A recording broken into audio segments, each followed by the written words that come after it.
हाय। तो देखिए इस वीडियो में हम देखेंगे कि एंकर बॉक्सेस के साथ आखिर ट्रेनिंग कैसे की जाएगी। काफी कुछ इसका हम लास्ट वीडियो में देख चुके हैं, बट अब हम सब कुछ जो है एक साथ कर रहे हैं। तो देखिए मान लीजिए हमारे पास डेटा सेट में 3 क्लासेस हैं। पहली क्लास है कार, दूसरी पेडेस्ट्रियन, तीसरी मोटरसाइकिल। तो अगर आप इस हमारी इमेज को देखेंगे तो इसमें बस एक ही क्लास है कार। तो वो देखिए 100 हमारा जो जो क्लासेस हैं उसमें सिर्फ कार के लिए 1 है, बाकी 0 एंड 0 है। तो अब देखिए ये हमारा जनरल फॉर्मेट है एक सेल के आउटपुट का, राइट, ये वाला। अब देखिए हमारा y is label and label की साइज ये है। देखिए पहले तो ये साइज हम समझ लेते हैं कि ये साइज कहां से है।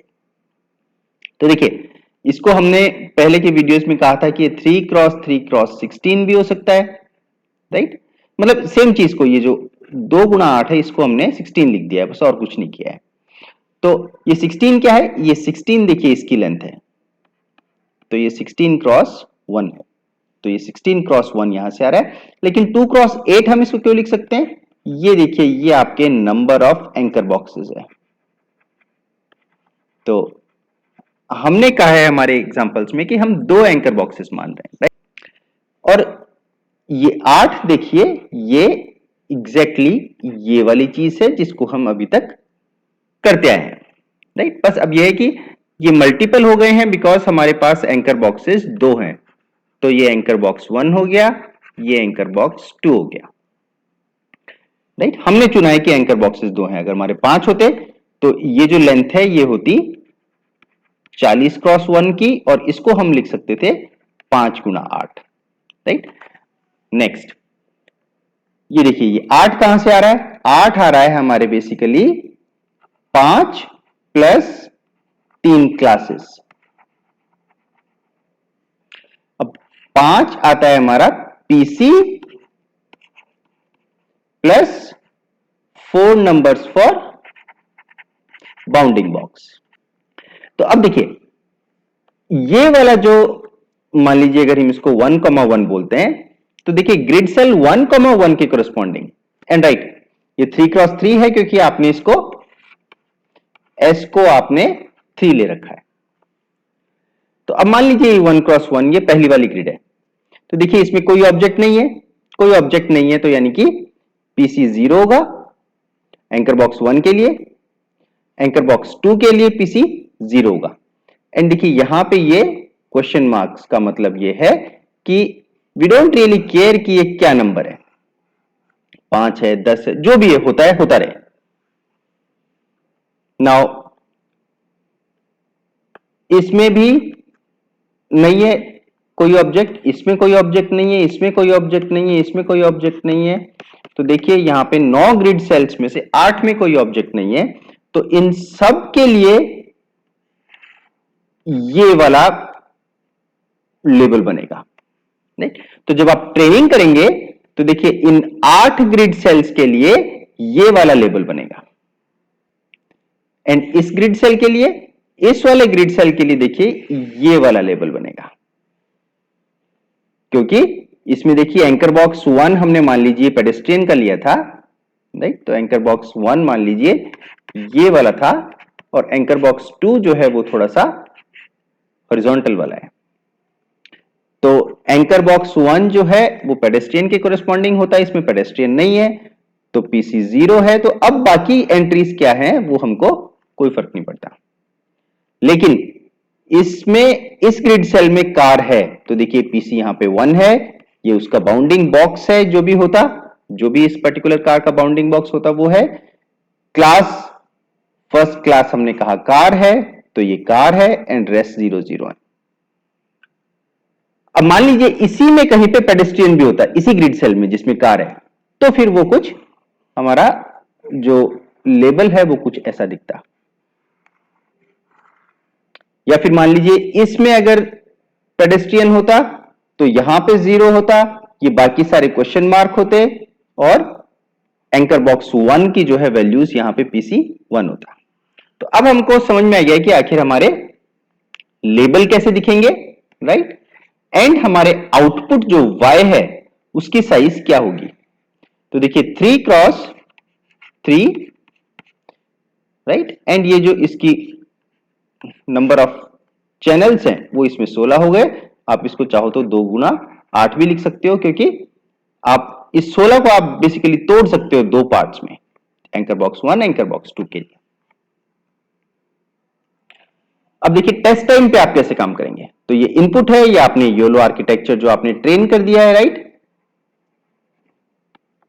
तो अब आपने ट्रेन करने के बाद में आप जब इसको टेस्ट सेट पे चलाएंगे, आप इसके लिए प्रिडिक्ट करेंगे, तो आप प्रिडिक्ट करेंगे, देखिए 3x3x2x8 बोल लीजिए या 16 बोल लीजिए।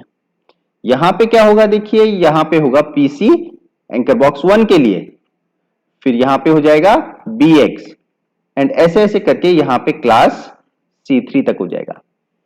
फिर वापस यहां पे पीसी हो जाएगा, राइट, फिर यहां पे bx हो जाएगा, एंड सो ऑन। तो ये वही नंबर्स हैं जिनके बारे में हमने अभी तक बात की है, बस हमने इनको हॉरिजॉन्टल कर दिया है, राइट।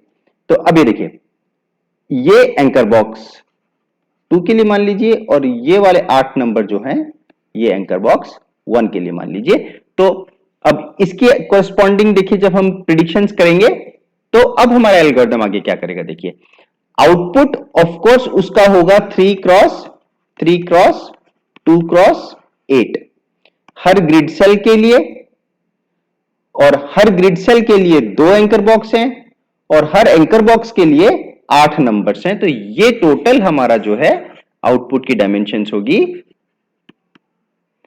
हर एक इमेज के लिए।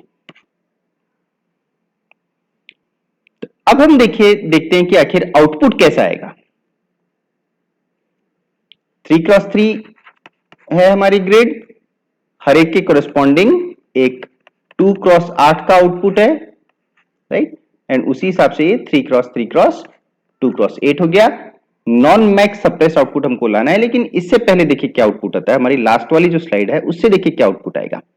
एंकर बॉक्स 1 देखिए पेडेस्ट्रियन को सूट ज्यादा करता है, एंकर बॉक्स 2 में भी स्कार को सूट करता है। तो नाउ लेट्स सी। तो देखिए हर एक ग्रिड सेल के कोरस्पॉन्डिंग आपने ये वाला हम ले रहे हैं, ये वाला आपने एक पीसी वैल्यू दी है एंकर बॉक्स 1 के लिए, राइट। आपने सेम 8 वैल्यूज आप देंगे एंकर बॉक्स 2 के लिए। तो पीसी वैल्यू है, फिर बाउंडिंग बॉक्स होगा, फिर क्लास होगी, फिर से पीसी वैल्यू है, फिर बाउंडिंग बॉक्स, फिर क्लास होगी। लेकिन देखिए इसमें तो कोई ऑब्जेक्ट नहीं है, तो कोई डिटेक्ट नहीं होना चाहिए, तो इसमें पीसी की वैल्यू होनी चाहिए जो भी। फिर बाउंडिंग बॉक्स देखा, देखिए हमने कहा था कि कंप्यूटर के पास कोई तरीका नहीं है क्वेश्चन मार्क को आउटपुट देने का, तो वो कुछ ना कुछ नंबर तो देगा। तो अब आप देखिए यहां पे जो है बाउंडिंग बॉक्सेस तो 2 आ रहे हैं, ऑब्जेक्ट नहीं है लेकिन फिर भी बाउंडिंग बॉक्स आ रहा है। तो हम इन बाउंडिंग बॉक्स को अभी हमको हटाना है, राइट। और कैसे हटाएंगे, नॉन मैक्स सप्रेशन एल्गोरिथम, जिसको हम पहले बात कर चुके हैं। तो 2 बाउंडिंग बॉक्स, 2 एंकर बॉक्सेस के कोरस्पॉन्डिंग हमारे पास आउटपुट आए हैं। ये देखिए 3x3x16 या फिर 2x8। तो अब ये देखिए पीसी यहां पे भी होगा, पीसी की वैल्यू यहां पे भी होगी।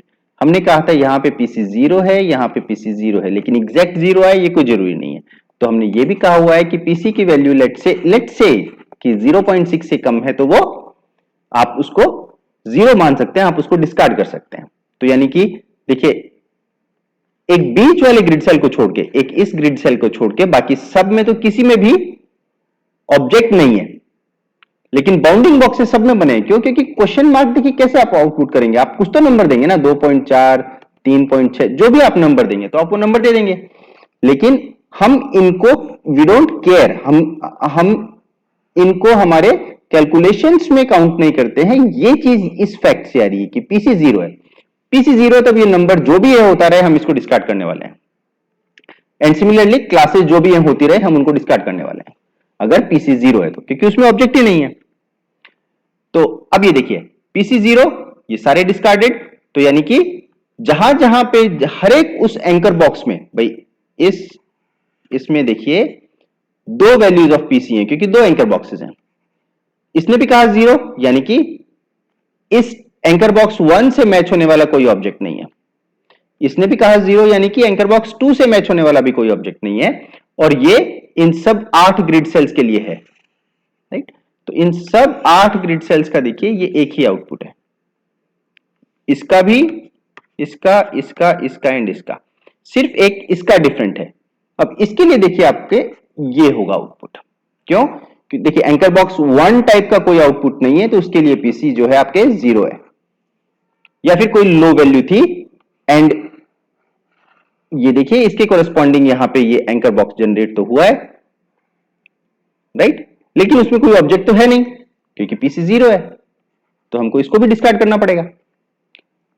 एंड पीसी यहां पे देखिए 1 है, ऑब्जेक्ट कौन सा है? ऑब्जेक्ट की क्लास है कार, राइट, हमारे फर्स्ट क्लास कार थी। तो ये वाला जो है ये देखिए इस मिडिल सेल के लिए है, इसके लिए जिसमें कार डिटेक्ट हुई है। तो ये एंकर बॉक्स 2 के कोरेस्पॉन्डिंग है और कार है। ये एंकर बॉक्स 1 के कोरेस्पॉन्डिंग है, लेकिन इसमें कोई ऑब्जेक्ट नहीं है। तो ये हमारा जो है आउटपुट हम एक्सपेक्ट करेंगे, लेकिन अभी हमको नॉन मैक सप्रेशन करना है। तो वो एल्गोरिथम जो हमने नॉन मैक सप्रेशन वाले वीडियो में डिस्कस किया है उसको आप चलाएंगे तो ये सब हट जाएगा, बस एक ये बाउंडिंग बॉक्स यहां पे रह जाएगा। होपफुली इसका आईओयू इसके आईओयू के साथ काफी अच्छा होगा। तो ये एल्गोरिथम जो है बस इस एक कार को डिटेक्ट करेगा और किसी को यहां पे कोई डिटेक्शन नहीं होगा। अब देखिए ये हम थोड़ी सी लिमिटेशंस ऑफ योलो भी देख लेते हैं। वैसे तो बहुत सारी हैं, लेकिन हमने प्राइमरीली 2 चुनी है, राइट। ये इमेज के देखिए सोर्सेस हमने यहाँ पे लिखे हुए हैं, आप चाहें तो इन ब्लॉग्स को भी आप देख सकते हैं।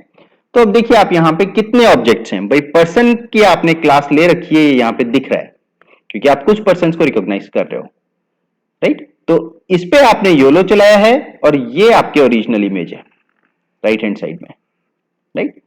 तो ये आपके ओरिजिनल इमेज है और ये आपके योलो का डिटेक्शन है।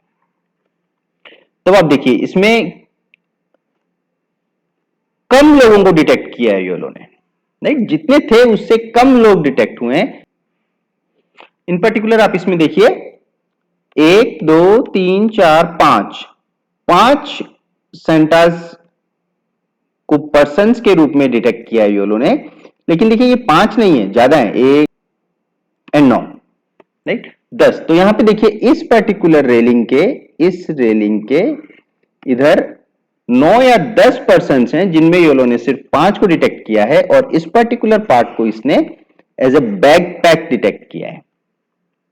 तो देखिए अगर आपके इमेज में ऑब्जेक्ट्स की डेंसिटी बहुत ज्यादा बढ़ जाएगी तो योलो को वो प्रॉब्लम होगी। हमने बात की थी ना कि आप 3x3 के बजाय अगर आप 19x19 में इसको बांट देंगे तो आप ज्यादा ऑब्जेक्ट्स डिटेक्ट करेंगे। लेकिन बात यह है कि अगर आपके ऑब्जेक्ट्स बहुत सारे होंगे एक इमेज में तो वो योलो के लिए चैलेंजिंग होगा उन सबको डिटेक्ट कर पाना। तो योलो देखिए एक डिसेंट एल्गोरिथम है, अच्छा एल्गोरिथम है। सबसे इंपॉर्टेंट बात यह है कि ये फास्ट है, राइट, ये रियल टाइम में डिटेक्ट करता है। तो अच्छी चीजें हैं योलो के साथ। अगर आप अपने एआई एप्लीकेशन के लिए अगर आप योलो यूज करना चाहते हैं तो आप बिल्कुल यूज कीजिए, काफी अच्छा एल्गोरिथम है, राइट। लेकिन आपको लिमिटेशंस पता होनी चाहिए क्योंकि आपके पास आपके सिनेरियो केसेस आएंगे, वो तो आप ही को बेटर पता होगा। अब देखिए final comment on improving object detection. देखिए हमने कहा था कि योलो जो है वो फर्स्ट एल्गोरिथम है उस टाइप का जो कि एक सिंगल पाइपलाइन बनाता है। एंड द वेरी फैक्ट कि अगर वो फर्स्ट एल्गोरिथम है तो देखिए अब वो कोई जादू की छड़ी तो है नहीं कि सब कुछ काम करेगा आपके लिए, हर एक अच्छे तरीके से काम करेगा। तो हमने देखा देखिए क्लासिफिकेशन जो प्रॉब्लम थी उसमें यहां पे अगर मान लीजिए इमेज में कैट्स और नॉन कैट्स ही हैं तो देखिए यहां पे बस आउटपुट हमारा लेबल था 1 क्योंकि इसमें कैट है। बस क्लासिफिकेशन में हमने इतना ही किया था, बाइनरी क्लासिफिकेशन में। क्लासिफिकेशन प्लस लोकलाइजेशन में हमने ये कहा कि ये कैट है प्लस हमने उसको बाउंडिंग बॉक्स दिया, ये रहा रेड में। फिर ऑब्जेक्ट डिटेक्शन देखिए योलो की जो हमने बात की है पिछले 8-10 वीडियोस में, उसमें आपने ऑब्जेक्ट को डिटेक्ट भी किया है और उसके अराउंड एक बाउंडिंग बॉक्स भी बनाया है। तो देखिए cat, cat, dog and duck, ये आपने डिटेक्ट किया है और उनके अराउंड बाउंडिंग बॉक्स बनाया।